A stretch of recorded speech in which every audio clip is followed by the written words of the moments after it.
internet. Que a graça do Senhor esteja no coração de todos os irmãos e todos aqueles que estão nos ouvindo.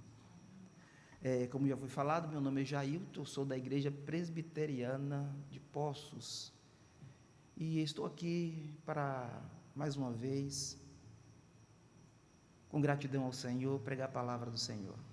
Mas, sem mais delongas, vamos abrir o nosso texto na carta de Paulo aos Efésios, capítulo de número 5. Vamos ler apenas um versículo desse capítulo.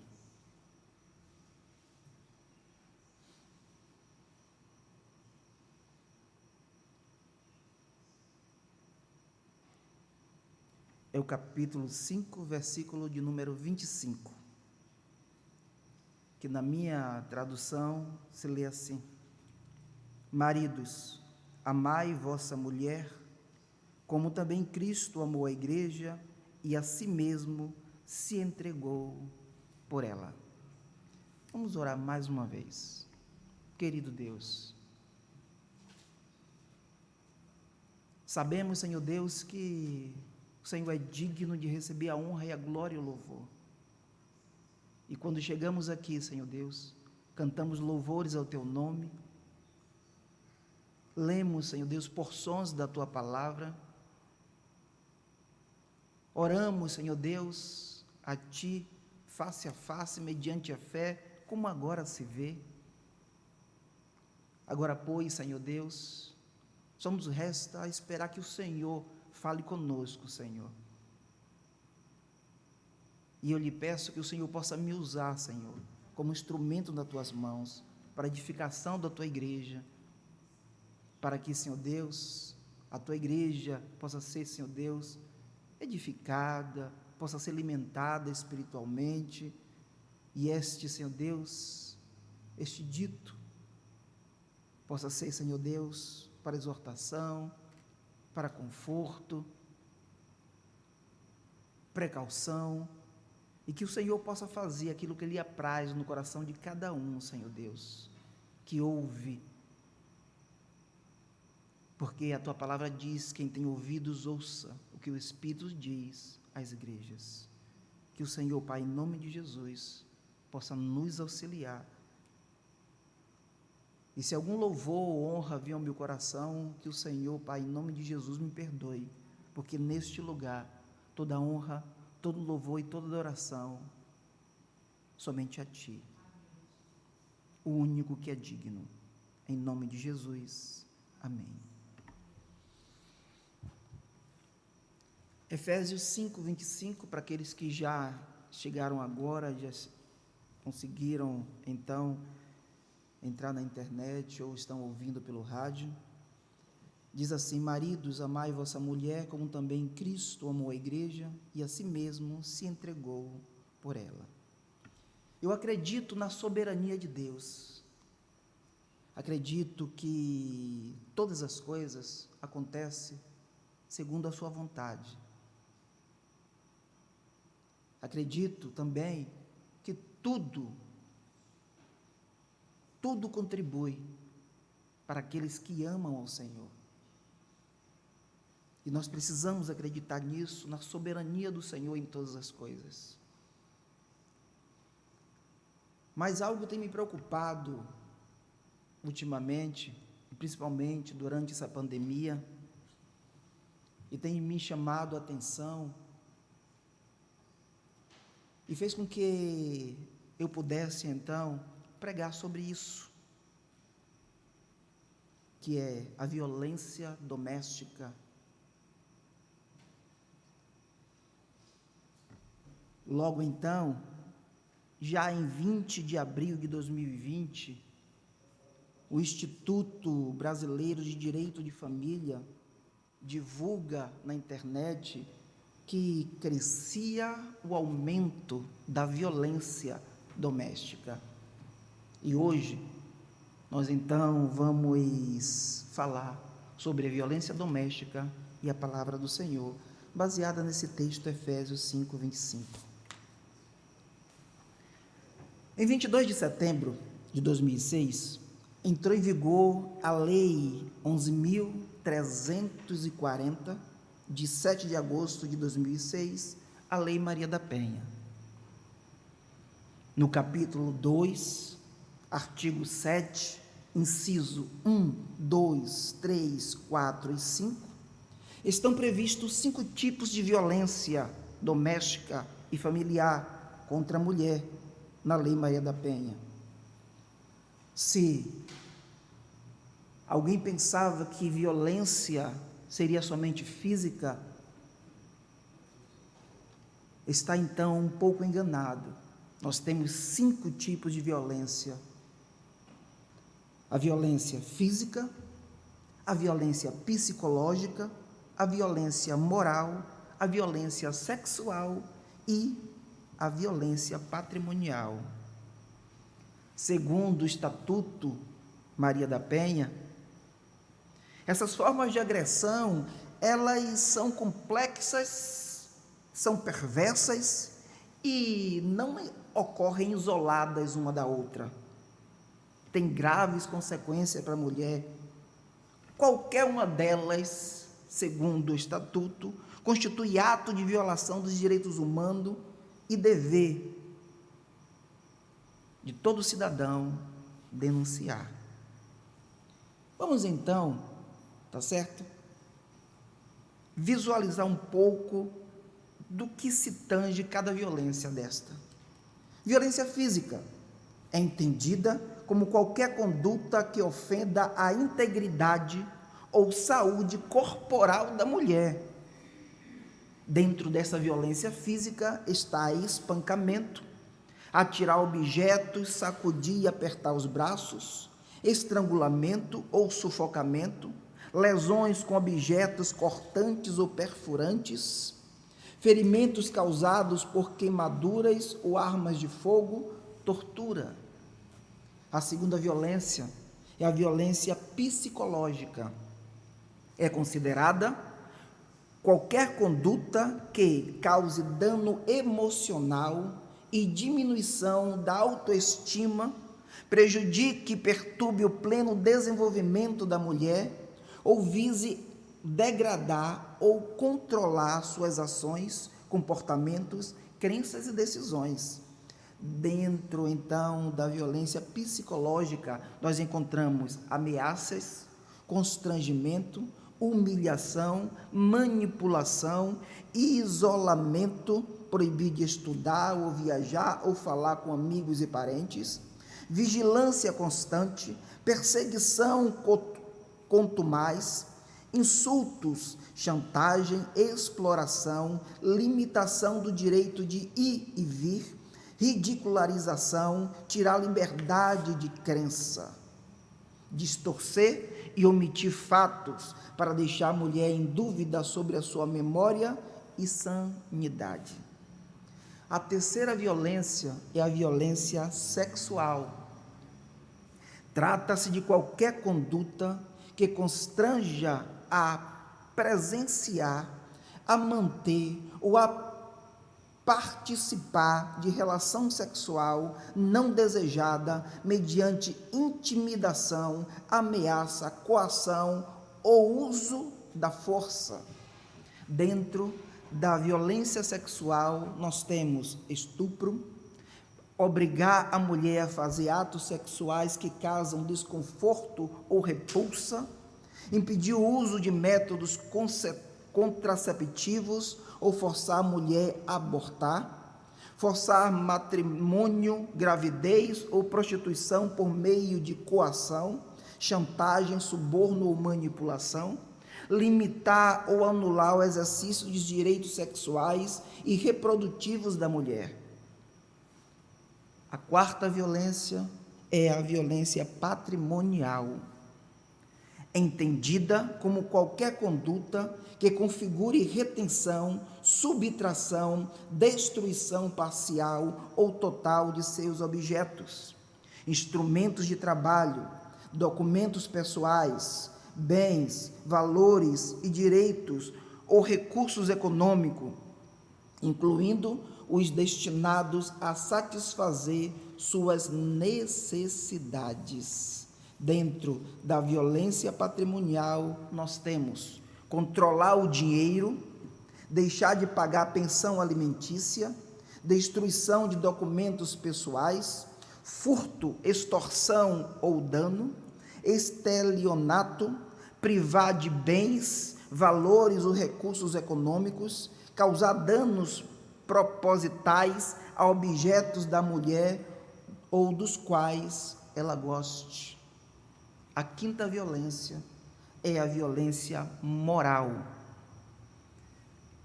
É considerada qualquer conduta que configure calúnia, difamação ou injúria.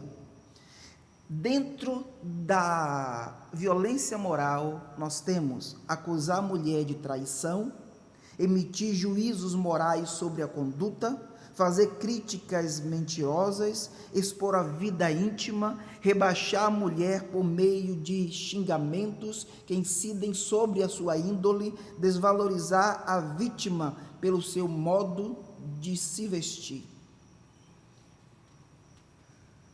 Quando pensamos em violência, pensamos então que a violência só ocorre nos lares que não são cristãos. Infelizmente, não é verdade. A violência, talvez não a violência física em si, mas os outros 4 tipos de violência ocorrem também em lares cristãos. E isso vem aumentando dia após dia. E é agravante, porque a mulher se sente coagida, a mulher não consegue falar, porque ela pode ser interpretada de outra maneira, e então ela fica calada, sofrendo em seu canto.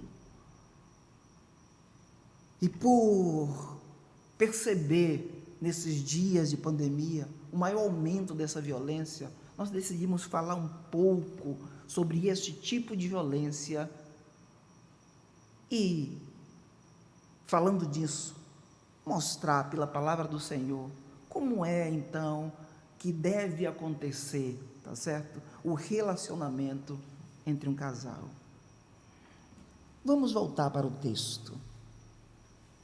Na carta de Paulo à igreja que se encontra em Éfeso, a partir do capítulo 5, versículo 22, indo até o capítulo 6, versículo 9, ele começa a dirigir sua atenção a relacionamento de casais, de pais e filhos e de servos e senhores. Aqui eu quero fazer um recorte do texto e falar apenas do capítulo 5, no seu versículo 25, que nós já lemos e vamos reler novamente. Diz: maridos, amai vossa mulher, como também Cristo amou a igreja e a si mesmo se deu por ela. Vamos então entender a exortação do apóstolo Paulo para a nossa própria vida. Ele começa nesse versículo citando maridos. Quando Paulo usa as palavras marido, e no texto também usa a palavra mulher, ele tem em mente um casal que vive juntos. É necessário dizermos então que esse título marido é dado a um homem, certo? Que contraiu um enlace matrimonial com uma mulher. Precisamos então deixar claro que este enlace do casamento foi instituído por Deus. Claramente, em Gênesis capítulo 2, versículo 24, vai dizer o seguinte: por esta razão, o homem deixará pai e mãe e se unirá à sua mulher, e eles se tornarão uma só carne. Também em Gênesis capítulo 2, versículo 18, vai estar escrito o seguinte: disse mais o Senhor Deus: não é bom que o homem esteja só, far-lhe-ei uma auxiliadora que seja idônea. Então, quando Paulo menciona aqui marido e mulher, Ele está dizendo claramente que esse relacionamento entre duas pessoas, tá certo? E aqui é um casamento hétero, tá certo? Ele está dizendo que também que este casamento foi instituído pelo Senhor, pois foi o Senhor que instituiu o casamento, para que haja então uma semente santa. Portanto, Deus fez sua esposa ou mulher para lhe ajudar. Deus fez a mulher para ser auxiliadora do marido. Deus fez a mulher para dividir as alegrias, as tristezas. Deus fez a mulher instituir o casamento para que um possa completar o outro e então se formar uma só carne, formar um, onde havia dois, forma-se um. E eles dividiriam uma vida junto, estariam juntos não um para depreciar o outro, não um para maltratar o outro, mas para que os dois pudessem, em contentamento, estar então formando uma família, e depois tendo filhos, e então a semente santa do Senhor se espalhar pela terra. Provérbios, capítulo 18, versículo 22, vai dizer o seguinte: quem encontra uma esposa, encontra algo excelente, recebeu uma bênção do Senhor. Portanto, quem encontra uma esposa, não qualquer mulher, quem encontra uma esposa, aquela que te ama, aquela que quer dividir um lar contigo, aquela que quer andar junto com o marido, aquela que quer também receber amor, aquela que está preparada para ser então uma parceira, para dividir tudo que acontece na vida do homem.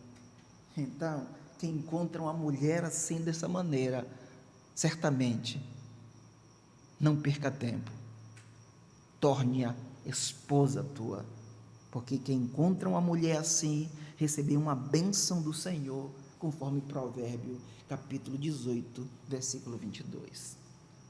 Paulo continua o texto e diz: maridos, amai a vossa mulher. Ainda falando do amor, como o apóstolo Paulo fala aqui, maridos, amai a sua mulher, nós precisamos então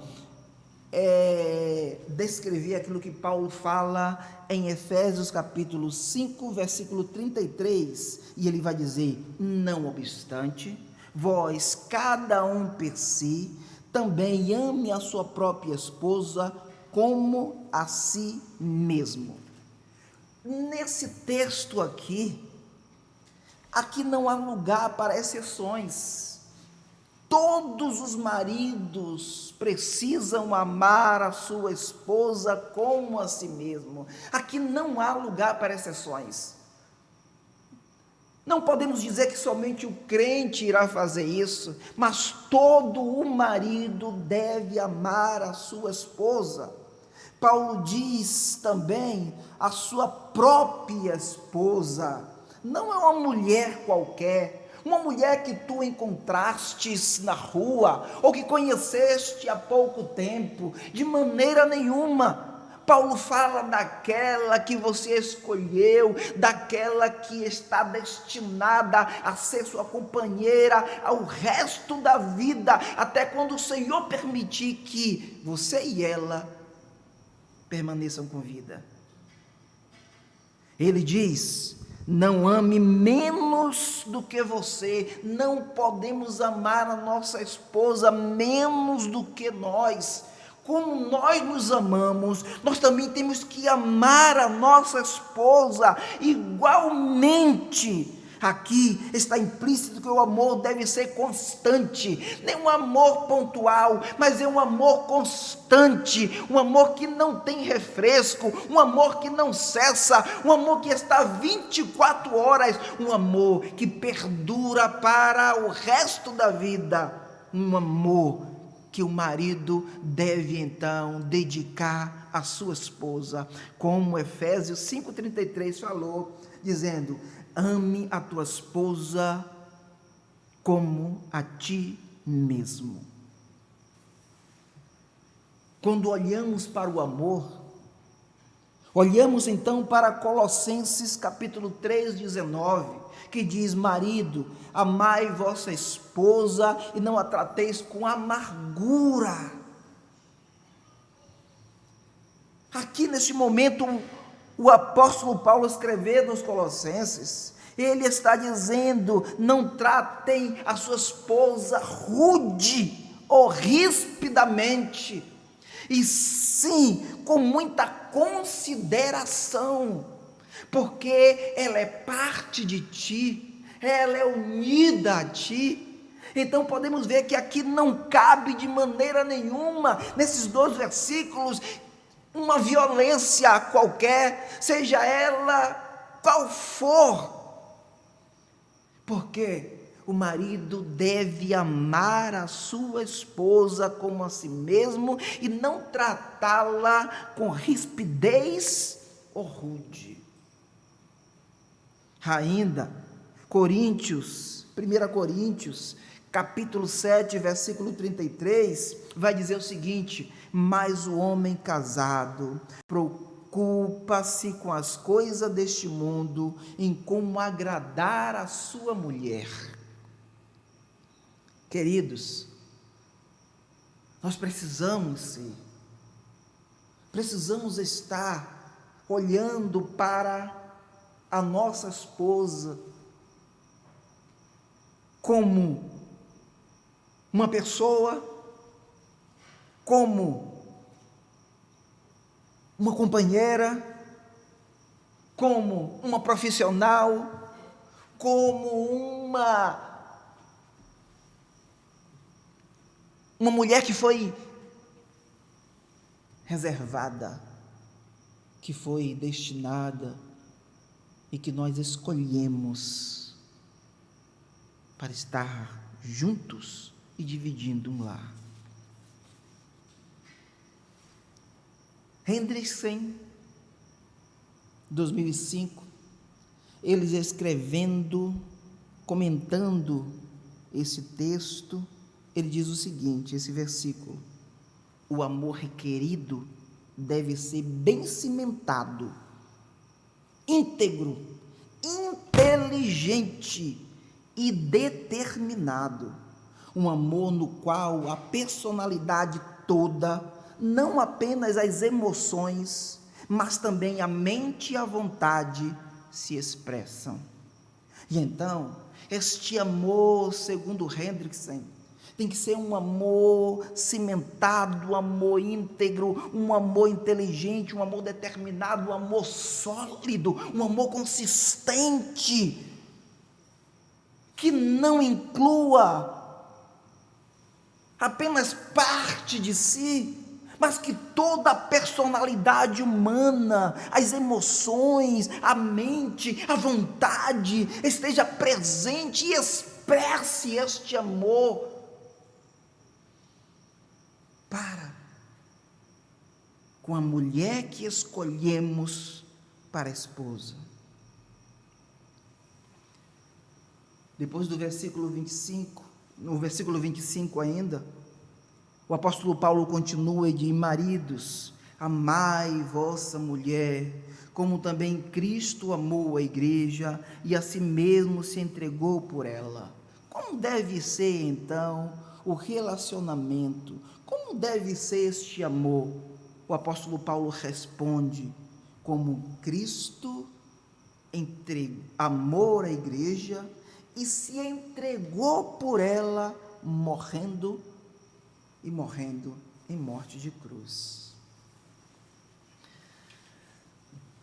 Às vezes quando estou falando de família, principalmente para casais, eu pergunto: qual é mais fácil? A mulher respeitar o seu marido, ser submissa a ele, ou o marido amar a sua esposa? A maioria das vezes, as pessoas, e principalmente as mulheres, dizem que é mais fácil o marido do que ser submissa. Quando nós analisamos esse esse texto e diz que o marido deve amar a esposa como Cristo amou a igreja, nós pensamos na responsabilidade que tem o marido.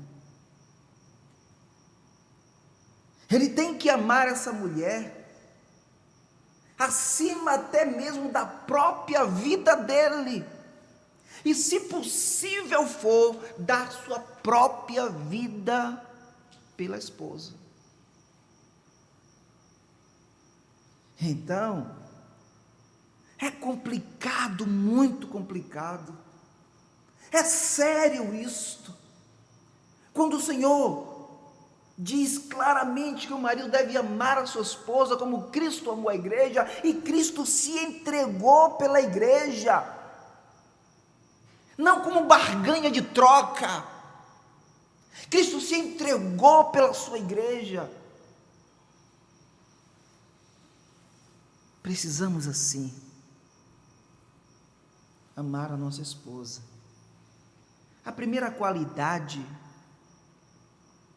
que nós percebemos aqui no versículo 25, sobre o amor que o marido deve ter à esposa, é um amor de forma espontânea. Cristo se entrega para a igreja de forma espontânea. Ele fez isso porque ele decidiu fazer isso. Ele, sendo Deus, ele se fez homem, se fez carne, habitando entre nós, para morrer pelos nossos pecados, para tomar o nosso lugar de forma espontânea. Assim deve ser o amor entre um homem e uma mulher. Ele não pode sofrer nenhuma coação, ele não pode sofrer de maneira nenhuma algum tipo de pressão. Ele tem que existir de forma espontânea na vida do homem e da mulher. O homem deve amar a sua esposa de forma espontânea. Fico pensando que quando nós estamos vivenciando alguns enlaces matrimoniais que já presenciei, que parece que os noivos estão amarrados e puxados até o altar, para que então ali possa concretizar algo, ou para dar uma resposta à sociedade. Penso então que ouvi recentemente, que principalmente as mulheres, quando ficam com maior idade, elas completam 25, 30, e quando completam 30 anos, elas ficam muito histéricas para casar, e querem casar logo, logo. E ali não acontece exatamente o amor, mas a maioria dos casais hoje estão casando por uma troca de favores. Eu dou isto no casamento e você dá isto, e nós juntos então formamos algo para que possamos então viver. Essa forma então de casamento, isso não funciona.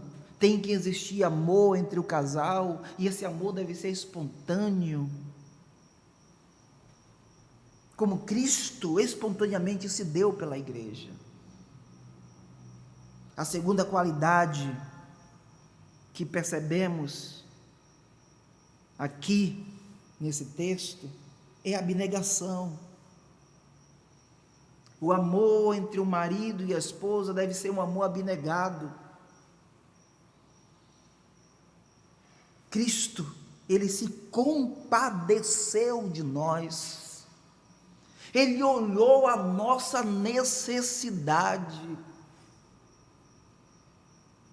ele então se entrega de maneira abnegada, de maneira altruísta. Cristo então faz com que Ele carrega os nossos fardos, Ele toma as nossas dores. Precisamos, de maneira altruísta, de maneira abnegada, amar a nossa esposa. Precisamos fazer isso.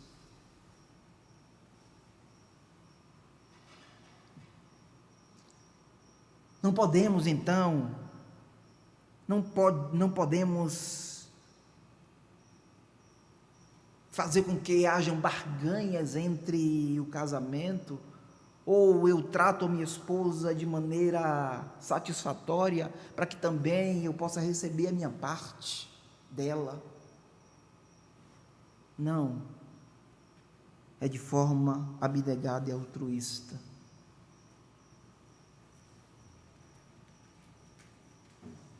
A terceira qualidade que deve existir no relacionamento e no amor, ele deve ser sacrificial. Cristo se entrega, se dá em uma morte de cruz pela igreja. Algumas vezes eu preciso sim renunciar, sacrificar o meu tempo. Às vezes o homem, o marido, precisa sacrificar o seu espaço, precisa sacrificar a sua vontade, precisa sacrificar os seus caprichos, precisa sacrificar as suas coisas, precisa sacrificar a si mesmo em amor à sua esposa. Precisa ter essa consciência de sacrifício. Às vezes o nosso eu não quer fazer algo, não quer andar por aquele caminho, não quer seguir aquela direção, mas por amor à nossa esposa, por amor àquela que nós escolhemos, que nós então separamos para viver conosco, nós sacrificamos, deixamos de lado às vezes o nosso orgulho,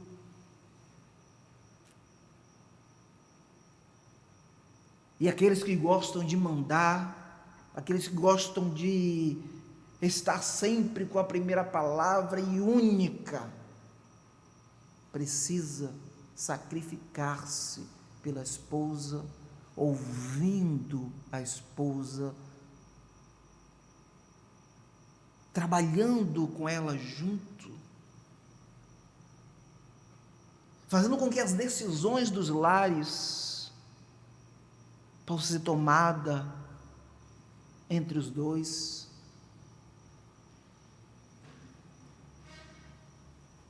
E esse amor sacrificial não é um amor apenas que está aguardando somente o momento da noite ou da cama, de maneira nenhuma.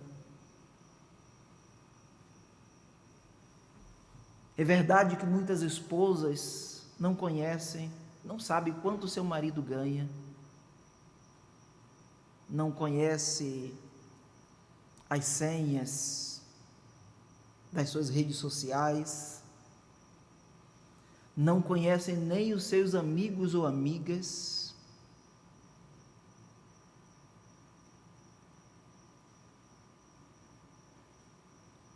não sabe nem que cartão de crédito eles têm,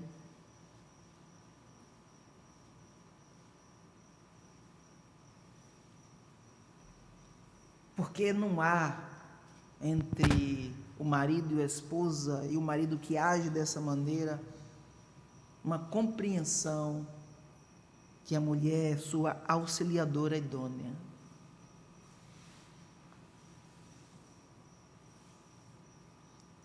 É verdade que, às vezes, Esse sacrifício vai muito mais além do que apenas coisas, do que apenas sentimentos, vai muito mais além.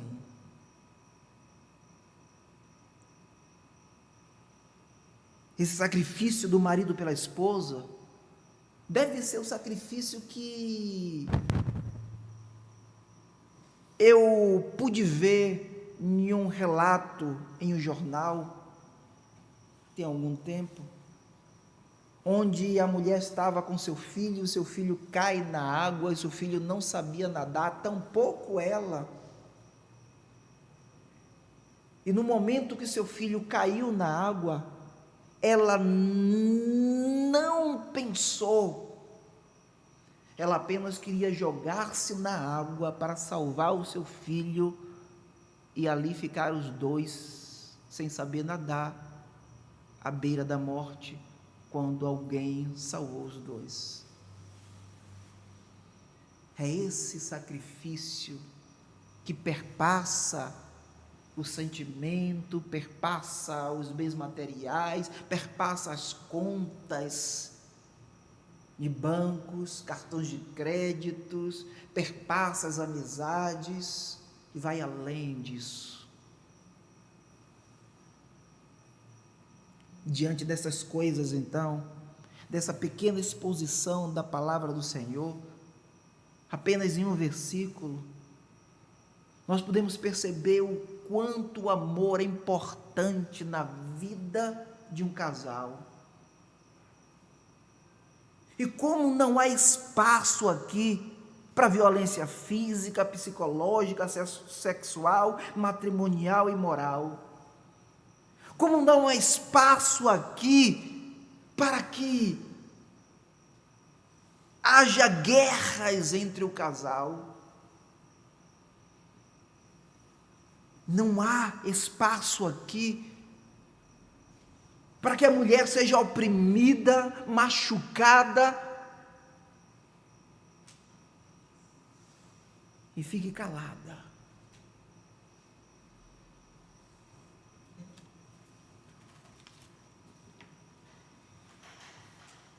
Em 1 Pedro, capítulo 3, versículo 7, o apóstolo vai dizer o seguinte: maridos, vós igualmente, vivei a vida comum do lar, com discernimento e tendo consideração para com a vossa mulher, como parte mais frágil, tratai com dignidade, porque sois juntamente herdeiros da mesma graça de vida, para que não se interrompa as vossas orações. E esse recado de Pedro, essa exortação de Pedro, ela é muito séria, onde Pedro vai declarar que o marido tenha discernimento no seu lar e trate a mulher com consideração. Ele considere a sua esposa como a parte mais frágil. Não parte mais frágil psicologicamente, não parte mais frágil, não, ela é frágil somente fisicamente. Com dignidade. Por quê?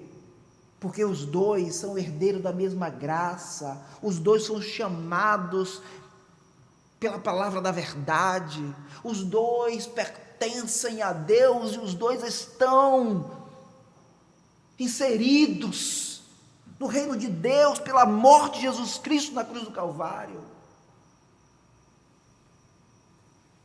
E Pedro faz então uma advertência séria para que as orações do marido não sejam interrompidas, para que Deus deixe de ouvir as orações, porque quando há um lar em confusão, onde há guerras entre marido e esposa, Deus não está neste negócio e Deus não ouve essas orações que são feitas.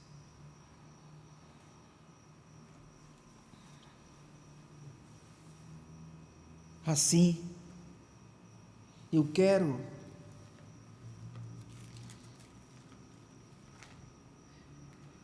falar então do texto em Romanos. Vamos abrir as nossas Bíblias.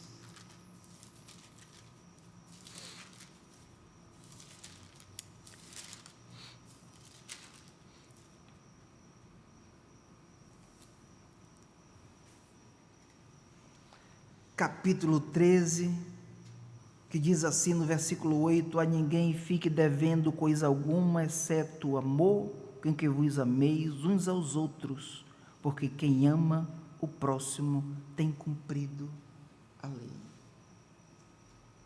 Eu preciso amar, não uma pessoa que eu não conheça, apesar de ser o meu próximo, mas a minha esposa que está do lado. E quando eu amo a minha esposa, quando ela é amada por mim, eu estou cumprindo a lei do amor.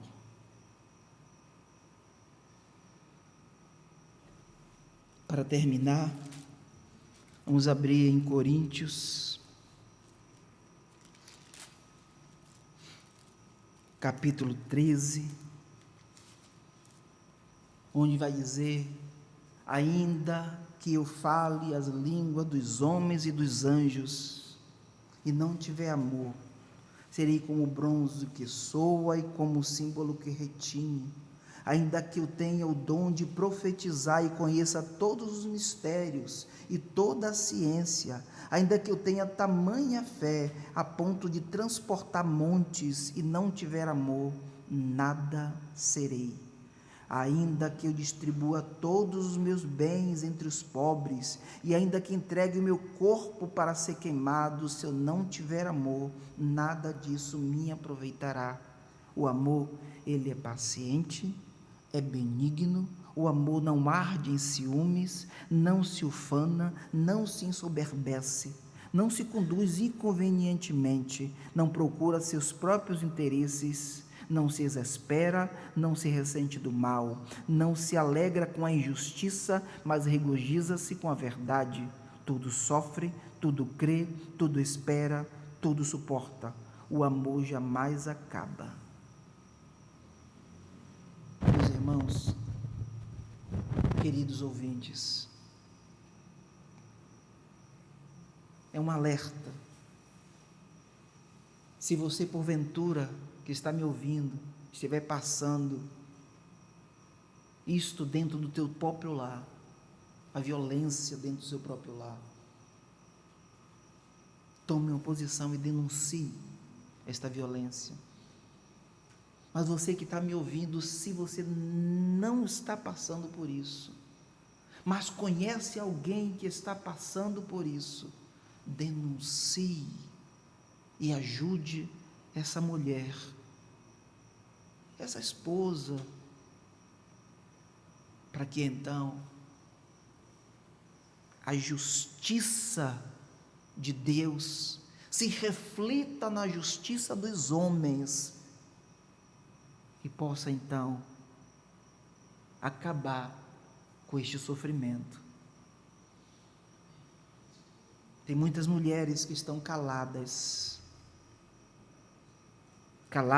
porque têm vergonha da sociedade, caladas porque têm vergonha de ser disciplinada por abandonar o marido, caladas porque se for dizer isso e a igreja vir saber, ia se formar um escândalo, caladas porque tem sido coagida a ponto de ameaça de morte. Que o Senhor, pela sua grandeza, possa então abençoar e possa fazer com que essa mulher possa ser liberta desta violência.